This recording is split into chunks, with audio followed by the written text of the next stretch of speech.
So according to the dictionary, the definition of a person is a human being, whether an adult or child.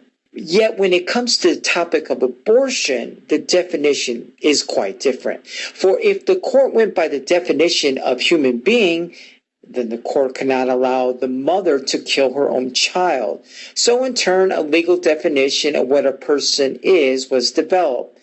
This is the core of the debate. For if the unborn is a person, then the case for a woman's right to kill her own child is no longer valid, according to the Supreme Court. Now, if anyone can make up their own definition of personhood, then it leads to the question, why should any person accept it? I mean, after all, haven't the Jews and the blacks have been considered non-person?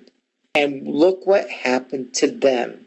Until there's a proper concept of the right to life, then all other rights will be seen through a distorted lens.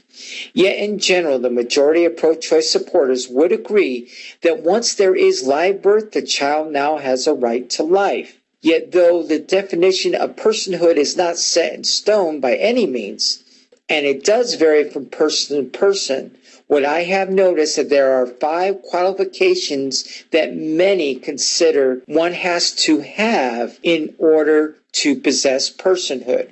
And thus, a baby then would have a right to life. Number 1 is consciousness. Number 2 is reasoning. Number 3, self-motivated activity. Number 4, to communicate with a number of different topics at once. And number 5, to be self-aware. Here's a quote concerning consciousness. Quote, "It is well recognized that infants have no awareness of their own state, emotions, and motivations. All parents also notice an important change at around 2 years of age when the child manifests self-consciousness." Concerning reasoning, quote, "At 6, but most likely 7 years old, they develop a conscience and are able to reason. Until then, enjoy your passionate 3-year-old and rest assured that understanding logical connections and family rules is a skill he will gradually sharpen over the next few years."